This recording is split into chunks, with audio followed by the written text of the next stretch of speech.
ಯಾವ ಮರದಲ್ಲೂ ಹಳೆ ಹಿಂಗಾರಗಳನ್ನು ಉಳಿಸಿಲ್ಲ, ಎಲ್ಲ ಹಿಂಗಾರಗಳನ್ನು ತೆಗೆದುಹಾಕಿದ್ದೀವಿ. ಹಾಯ್ ವೀಕ್ಷಕರೇ, ನಮಸ್ತೆ. ಪಚ್ಚುವಡ್ ಚಾನಲ್ಗೆ ನಿಮಗೆಲ್ಲರಿಗೂ ಸ್ವಾಗತ ಸ್ನೇಹಿತರೆ. ಇವತ್ತು ಅಡಿಕೆ ಗಿಡಕ್ಕೆ ಹಿಂಗಾರಕ್ಕೆ ಸ್ಪ್ರೇ ಮಾಡ್ತಾ ಇದ್ದೀವಿ. ಏನಪ್ಪ ಇಷ್ಟು ಬೇಗ ಸ್ಪ್ರೇ ಮಾಡ್ತಾ ಇದ್ದಾರೆ ಹಿಂಗಾರಕ್ಕೆ ಅಂತ ಯೋಚನೆ ಮಾಡ್ತಾ ಇರ್ಬೋದು. ಯಾಕೆ ಇಷ್ಟು ಬೇಗ ಸ್ಪ್ರೇ ಮಾಡ್ತಾ ಇದ್ದೀವಿ, ಏನು ಸ್ಪ್ರೇ ಮಾಡ್ತಾ ಇದ್ದೀವಿ, ಅಡಿಕೆಗೆ ಹಿಂಗಾರಕ್ಕೆ ಯಾವುದಕ್ಕೋಸ್ಕರ ಸ್ಪ್ರೇ ಮಾಡ್ತಿದ್ದೀವಿ ಅದೆಲ್ಲ ನಿಮಗೆ ತಿಳಿಸ್ತೀನಿ. ಅದಕ್ಕಿಂತ ಮೊದಲು ದಯವಿಟ್ಟು ನನ್ನ ಚಾನಲ್ನ ಸಬ್ಸ್ಕ್ರೈಬ್ ಮಾಡಿ, ಲೈಕ್ ಕೊಡಿ, ಹಾಗೆ ಶೇರ್ ಮಾಡಿ. ಸ್ನೇಹಿತರೆ ನೋಡಿ, ಆಲ್ರೆಡಿ ಸ್ಪ್ರೇ ಮಾಡ್ತಾ ಇದ್ದೀವಿ. ಬೆಳಿಗ್ಗೆ ಒಂದು ಡ್ರಮ್ ರೆಡಿ ಮಾಡಿಕೊಟ್ಟು ಹೋಗಿದೆ. ಈಗ ಟೈಮ್ ಬಂದು 3 ಗಂಟೆ ಆಗಿದೆ. ಈಗ ಸ್ಪ್ರೇ ಮಾಡ್ತಾ ಇದ್ದಾರೆ. ನಾವು ಮಧ್ಯಾಹ್ನದ ನಂತರ ಸ್ಪ್ರೇ ಸ್ಟಾರ್ಟ್ ಮಾಡಿದ್ದು, ಯಾಕಂದರೆ ಇಂಥ ಔಷಧಿಗಳನ್ನೆಲ್ಲ ಮಧ್ಯಾಹ್ನ ಮೇಲೆ ಸ್ಪ್ರೇ ಮಾಡೋದು ಒಳ್ಳೆಯದು ಅಂತ ಹೇಳಿದರು. ಅದಕ್ಕೋಸ್ಕರ ಮಧ್ಯಾಹ್ನ ಮೇಲೆ ಸ್ಪ್ರೇ ಮಾಡ್ತಾ ಇದ್ದೀವಿ, ಅಥವಾ ಬೆಳಗ್ಗೆ ಬೇಗ ಮಾಡ್ಬೋದು. ನೋಡಿ, ಬಾಲೆಲ್ಲ ಎಳೆದು ಹಾಕಿದ್ದಾರೆ ಇದ್ರದ್ದು. ನೋಡಿ, ಡ್ರಮ್ಮು ಮಿಷನ್ ಎಲ್ಲ ಇಲ್ಲೇ ಇಟ್ಟಿದ್ದೀವಿ. ಔಷಧಿ ಸ್ಪ್ರೇ ಮಾಡ್ತಾ ಇದ್ದೀವಿ. ಡ್ರಮ್ಮು ಅಲ್ಲೇ ಮುಂದೆ ಮಾಡಿದ್ದು, ಇನ್ನೊಂದು ಡ್ರಮ್ ಇಲ್ಲಿಗೆ ಇಟ್ಟಿದ್ದೀವಿ.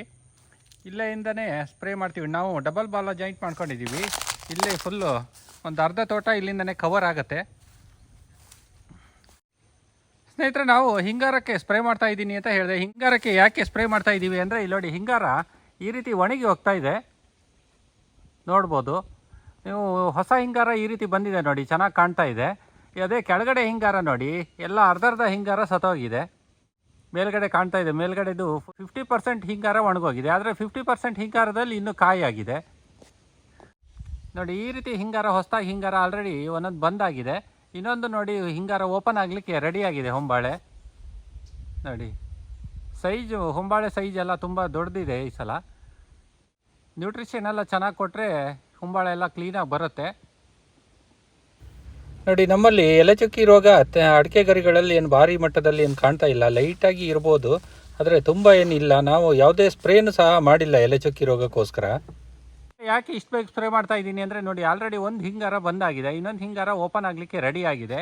ಸಾಧಾರಣವಾಗಿ ಎಲ್ಲ ಮರದಲ್ಲೂ ಒಂದೊಂದು ಹಿಂಗಾರಗಳು ಆಲ್ರೆಡಿ ಓಪನ್ ಆಗಿದೆ. ಇದು ಹೊಸದಾಗಿ ಬಂದಿರೋಂಥ ಹಿಂಗಾರ ನೋಡಿ. ಇದು ಹೊಸದಾಗಿ ಬಂದ ಹಿಂಗಾರ ನೋಡಿ, ಆಲ್ಮೋಸ್ಟು 80% ಇದು ಹಿಂಗಾರ ಫುಲ್ ಹೋಗಿ, ಒಂದು ವಾರ ಬಿಟ್ಟರೆ ಇದು ಫುಲ್ ಒಣಗೋಗುತ್ತೆ ಮತ್ತು ಅಲ್ಲೇ ನೇತಾಡ್ತಾ ಇರುತ್ತೆ. ಇದು ಏನಾಗುತ್ತೆ, ನಾವು ಇಂಥ ಹಿಂಗಾರಗಳನ್ನ ತೆಗಿಲಿಲ್ಲ ಅಂದರೆ, ಮತ್ತು ಅಥವಾ ಸ್ಪ್ರೇನು ಮಾಡಲಿಲ್ಲ ಅಂದರೆ, ಇದು ನೆಕ್ಸ್ಟ್ ಬರೋ ಹಿಂಗಾರಗಳಿಗೂ ಸಮಸ್ಯೆ ಆಗುತ್ತೆ ನೋಡಿ. ಒಂದು ಆರೋಗ್ಯವಂತ ಮರದಲ್ಲಿ ಈ ರೀತಿ ಹಿಂಗಾರಗಳು ಏನಿಲ್ಲ ಅಂದರೂ 4ರಿಂದ 5 ಹಿಂಗಾರಗಳು ಎಲ್ಲ ಅದರಲ್ಲೂ ಬಂದೇ ಬರುತ್ತೆ. ಇಂಥ ಒಳ್ಳೆ ಹಿಂಗಾರಗಳು ಹರಳುವುದ್ರದ್ದು ಅಥವಾ ಅಲ್ಲೇ ಸತ್ತೋದ್ರೆ ನಮಗೆ ತುಂಬ ಲಾಸ್ ಆಗುತ್ತೆ. ಅದನ್ನು ನಾವು ಉಳಿಸ್ಕೊಂಡ್ಲೇಬೇಕಾಗತ್ತೆ. ಸ್ನೇಹಿತರೆ, ಈಗ ಹಿಂಗಾರ ಒಣಗಲಿಕ್ಕೆ 3 ಮುಖ್ಯ ಕಾರಣ ಯಾವುದಪ್ಪ ಅಂದರೆ, ಒಂದು ಫಂಗಿಸೈಡು, ಇನ್ನೊಂದು ರಸ ಇರುವ ಕೀಟಗಳು, ಇನ್ನೊಂದು ಏನಪ್ಪ ಅಂದರೆ ನಾವು ಮೈಕ್ರೋ ನ್ಯೂಟ್ರಿಯೆಂಟ್ಸ್ ಅಥವಾ ನ್ಯೂಟ್ರಿಷನ್ ಮ್ಯಾನೇಜ್ಮೆಂಟಲ್ಲಿ ಏನಾದ್ರು ವ್ಯತ್ಯಾಸ ಆದರೂ ಸಹ ಹಿಂಗಾರ ಒಣಗಲಿಕ್ಕೆ ಸ್ಟಾರ್ಟ್ ಆಗುತ್ತೆ, ಅಥವಾ ಹರಳು ಡ್ರಾಪಿಂಗ್ ಆಗುತ್ತೆ. ನಾನು ಹರಳು ಡ್ರಾಪಿಂಗ್ ಆಗೋದನ್ನೇ ನೆಕ್ಸ್ಟು ಸಪ್ರೇಟಾಗಿ ಒಂದು ವೀಡಿಯೋ ಮಾಡಿ ತಿಳಿಸ್ತೀನಿ. ನಾವು ಸ್ಪ್ರೇ ಮಾಡುವಾಗ ಫಂಗಿಸೈಡು, ಒಂದು ಇನ್ಸೆಕ್ಟಿಸೈಡು ಎರಡೂ ಹಾಕೊಳ್ಬೇಕಾಗುತ್ತೆ. ಇನ್ನೊಂದು ಮೈಕ್ರೋ ನ್ಯೂಟ್ರಿಯೆಂಟ್ಸು ಡಿಫಿಷಿಯನ್ಸಿ ಇದ್ದರೂ ಅದು ಸಹ ಪ್ರಾಬ್ಲಮಿಗೆ ಸಹ ಅದು ಒಂದು ಕಾರಣನೇ. ಆದರೆ ಮೈಕ್ರೋ ನ್ಯೂಟ್ರಿಯೆಂಟ್ಸ್ ನಾನಿಲ್ಲಿ ಹಾಕೊಳ್ತಾ ಇಲ್ಲ ನೋಡಿ. ಇದರಲ್ಲೂ ಗೊತ್ತಾಗುತ್ತೆ, ಇದರಲ್ಲಿ ಇಡೀ ಹಿಂಗಾರದಲ್ಲಿ ಇಲ್ಲೊಂದು 3-4 ಕಾಯಿ ಉಳಿದಿದೆ, ಮತ್ತೆಲ್ಲ ಹಿಂಗಾರನೂ ಸತ್ತೋಗಿದೆ ನೋಡಿ.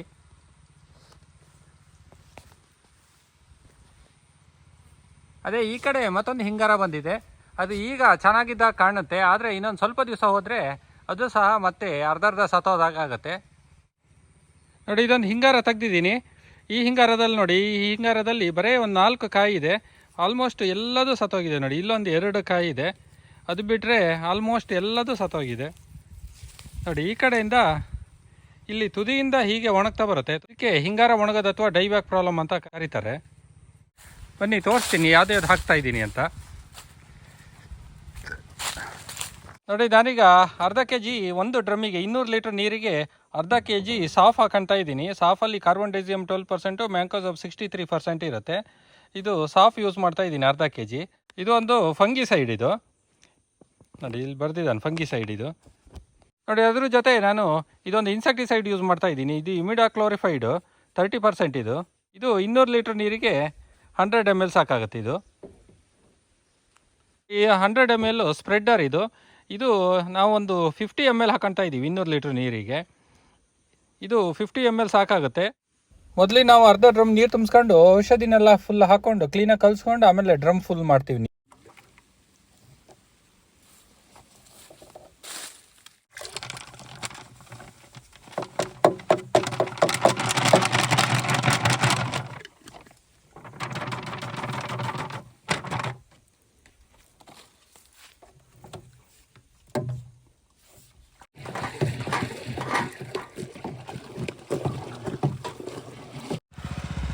ನೋಡಿ ಸ್ಪ್ರೇ ಮಾಡಲಿಕ್ಕೆ ಸ್ಟಾರ್ಟ್ ಮಾಡಿದ್ದೀವಿ. ಸ್ಪ್ರೇ ಮಾಡುವಾಗ ಕರೆಕ್ಟಾಗಿ ಹಿಂಗಾರಕ್ಕೆ ಒಂದು ಸ್ಪ್ರೇ ಮಾಡಿದರೆ ಸಾಕಾಗುತ್ತೆ. ರಸ ಇರುವ ಕೀಟ ಏನಾದ್ರು ಇದ್ದರೆ ಮಾತ್ರ ನೀವು ಇನ್ಸೆಕ್ಟಿಸೈಡ್ ಯೂಸ್ ಮಾಡ್ಬೋದು, ಇಲ್ಲಾಂದರೆ ಬರೀ ಫಂಗಿಸೈಡು ಸಾಕಾಗುತ್ತೆ. ಕಾಫಿ ಹೂ ಎಲ್ಲ ಹಾಕೋ ಟೈಮಲ್ಲಿ ಸ್ವಲ್ಪ ಅವಾಯ್ಡ್ ಮಾಡೋದು ಒಳ್ಳೆಯದು ಸ್ಪ್ರೇ ಮಾಡೋದು. ನಾನು ಹಿಂದಿನ ಸಲ ಸಾಫ್ ಹಾಕಿರಲಿಲ್ಲ, ಬೇರೆ ಯೂಸ್ ಮಾಡಿದ್ದೆ. ನಾನು ಪ್ರತಿ ವರ್ಷವೂ ಬೇರೆ ಬೇರೆ ಫಂಗಿಸೈಡ್ ಚೇಂಜ್ ಮಾಡ್ತಾ ಇರ್ತೀನಿ, ಯಾಕಂದರೆ ಸಾಧಾರಣವಾಗಿ ಒಂದೇ ರೀತಿ ಫಂಗಿಸೈಡ್ ಯೂಸ್ ಮಾಡಬೇಡಿ ಅಂತ ಹೇಳ್ತಾರೆ. ನೋಡಿ ಇಲ್ಲಿ ಸುಣ್ಣ ಹಾಕಿ ಸುಮಾರು 15 ದಿವಸ ಆಯಿತು, ನೀರು ಬೇರೆ ಕೊಟ್ಟಿದ್ವಿ, ಹಾಗಾಗಿ ಸುಣ್ಣ ಎಲ್ಲ ಕ್ಲೀನಾಗಿ ಮಣ್ಣಿನ ಜೊತೆ ಮಿಕ್ಸ್ ಆಗಿದೆ. ಏನಪ್ಪ ಅಂದರೆ ನಾವು ಹಿಂಗಾರಗಳಿಗೆ ಸ್ಪ್ರೇ ಮಾಡುವಾಗ ನಾನು ಮೊನ್ನೆನೇ ತಿಳಿಸಿದ್ದೆ ನಿಮಗೆ, ಹಳೆ ಹಿಂಗಾರಗಳನ್ನೆಲ್ಲ ತೆಗೆದು ಹಾಕೊಳ್ಬೇಕು. ನೋಡಿ ಆಲ್ರೆಡಿ ನಾವು ಯಾವ ಮರದಲ್ಲೂ ಹಳೆ ಹಿಂಗಾರಗಳನ್ನು ಉಳಿಸಿಲ್ಲ, ಎಲ್ಲ ಹಿಂಗಾರಗಳನ್ನು ತೆಗೆದು ಹಾಕಿದ್ದೀವಿ. ನೋಡಿ ಕೆಲವು ಮರದಲ್ಲಿ 2 ಹಿಂಗಾರ ಬಂದಿದೆ. ನಾವು ಕೆಲವೊಂದು ಈ ಸಲ ಬಂದ ಹಿಂಗಾರಗಳು ಸತ್ತೋಗಿತ್ತು, ಅಂಥ ಹಿಂಗಾರಗಳನ್ನು ತೆಗೆದು ಹಾಕಿದ್ದೀವಿ. ಮತ್ತು ತೋಟದಲ್ಲೇ ಹಾಕಬೇಡಿ, ಅವನ್ನೆಲ್ಲ ಸುಟ್ಟಾಕ್ಬಿಡಿ. ಹಿಂಗಾರಗಳು ನೋಡಿ ಯಾವಾಗಲೂ ಈ ರೀತಿ ಓಪನ್ ಆಗಿ ಬರಬೇಕು, ಆವಾಗ ಆರೋಗ್ಯವಂತ ಗಿಡ ಅಂತ ಗೊತ್ತಾಗುತ್ತೆ. ನೀವು ಅಕಸ್ಮಾತ್ ಹಿಂಗಾರಗಳನ್ನು ತೆಗಿಯೋಕ್ಕಾಗಿಲ್ಲ ಅಂದರೆ ಹಳೆ ಹಿಂಗಾರಗಳು ಏನಾರು ಅಲ್ಲೇ ಮರದ ಮೇಲೆ ಇದ್ದರೆ ಅದಕ್ಕೂ ಸೇರಿಸಿ ಸ್ಪ್ರೇ ಮಾಡಿ. ಸ್ನೇಹಿತರೆ, ನಿಮ್ಮ ಸಪೋರ್ಟ್ ಹೀಗೆ ಇರಲಿ. ನೆಕ್ಸ್ಟ್ ವಿಡಿಯೋದಲ್ಲಿ ಮತ್ತೆ ಸಿಗೋಣ. ಬಾಯ್.